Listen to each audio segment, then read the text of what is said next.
দর্শক, রাজশাহীর সেই ডিআইজির কথা আপনাদের মনে আছে?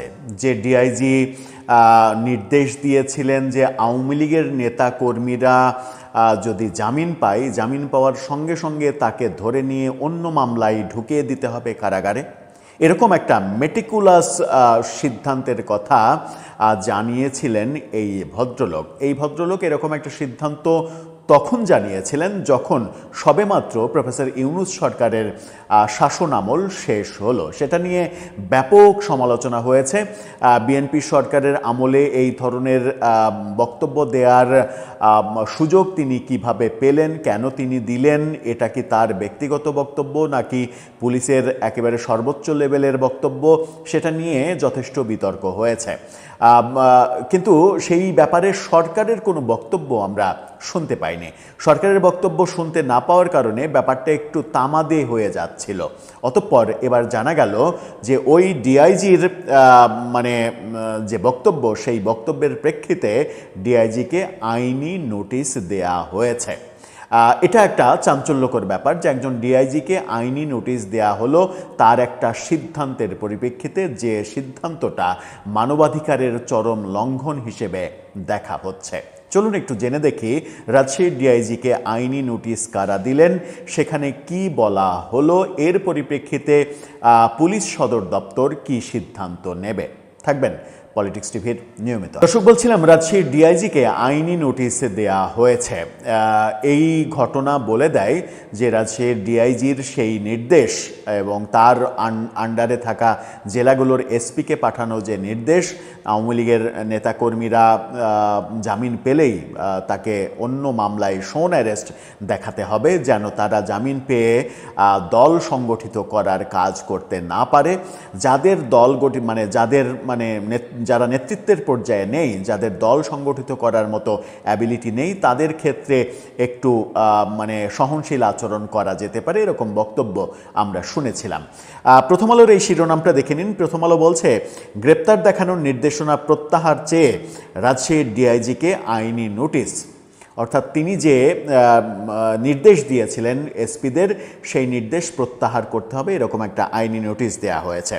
বলা হচ্ছে, কার্যক্রম নিষিদ্ধ স্থগিত ঘোষিত প্রভাবশালী আওয়ামী লীগের প্রভাবশালী নেতাকর্মীদের জামিনে মুক্তির পরই অন্য মামলায় গ্রেপ্তার দেখানোর নির্দেশনা দেওয়ায় পুলিশের রাজশাহী রেঞ্জের উপমহাপরিদর্শক ডিআইজি মোহাম্মদ শাহজাহানকে আইনি নোটিশ দিয়েছে আইন ও সালিশ কেন্দ্র।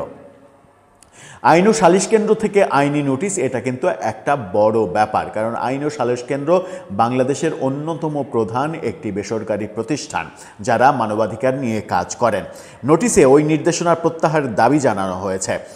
আইন ও সালিশ কেন্দ্রের পক্ষে আইনজীবী সৈয়দা নাসরিন ও আইনজীবী শাহিনুজ্জামান এই নোটিশ পাঠান। নোটিশে 7 দিনের মধ্যে ডিআইজির দেওয়া ওই নির্দেশনা প্রত্যাহার সহ প্রয়োজনীয় ব্যবস্থা নেওয়ার আহ্বান জানানো হয়েছে। অন্যথায় এ ব্যাপারে হাইকোর্টে রিট করা হবে বলেও স্পষ্ট উল্লেখ করা হয়েছে।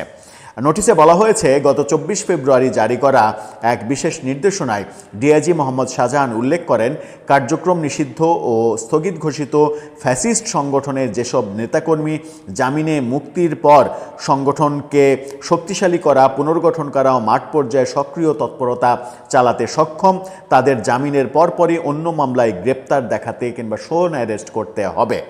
তবে নির্দেশনায় উল্লেখ করা হয়েছে, যেসব নেতাকর্মী এ ধরনের সক্রিয় ভূমিকা পালনে সক্ষম নন, তাদের ক্ষেত্রে জামিনের পর গ্রেপ্তার দেখানোর আপাতত প্রয়োজন নেই। কি হাস্যকর নির্দেশনা! এই আদেশ তিনি রাজশাহী রেঞ্জের আওতাধীন রাজশাহী, চাঁপাইনবাবগঞ্জ, নওগাঁ, নাটোর, পাবনা, সিরাজগঞ্জ, বগুড়া ও জয়পুরহাট জেলার এসপিদের উদ্দেশ্যে দিয়েছেন।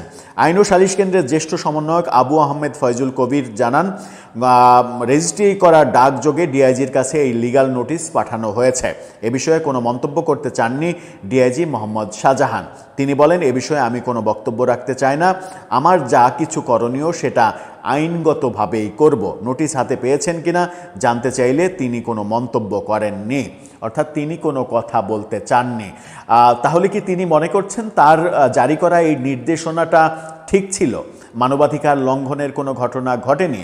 পুলিশ ইচ্ছা করলেই এই ধরনের ঘটনা ঘটাতে পারে, এ ধরনের নির্দেশনা দিতে পারে।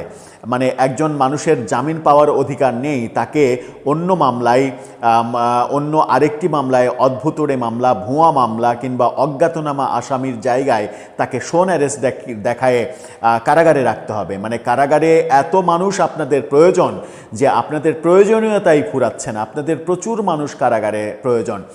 একদিন আগে কারামুক্ত হয়ে সাংবাদিক আনিস আলমগীর বলেছেন যে এখন কারাগারে তিনি 2টা কারাগারে থাকার অভিজ্ঞতা জানিয়েছেন।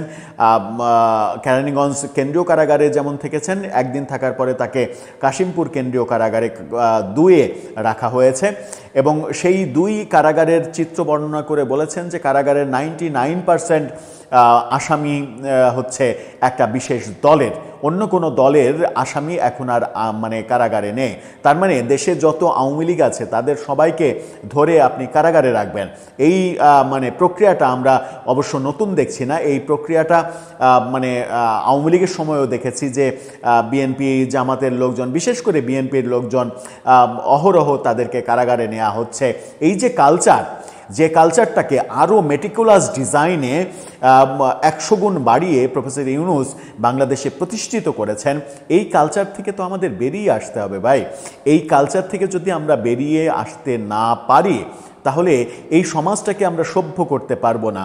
কারণ একজন সর্বোচ্চ অপরাধীরও তার মানবাধিকার নিশ্চিত করা রাষ্ট্রের দায়িত্ব। আপনি কারো মানবাধিকার লঙ্ঘন করতে পারেন না। আবার পুলিশের মতো আইনের কাজ করা একটা প্রতিষ্ঠান থেকে মানবাধিকার লঙ্ঘনের ঘটনা তো আপনি ঘটাতেই পারেন না। দর্শক, আপনার মন্তব্যকে এ ব্যাপারে জানিয়ে লিখতে পারেন।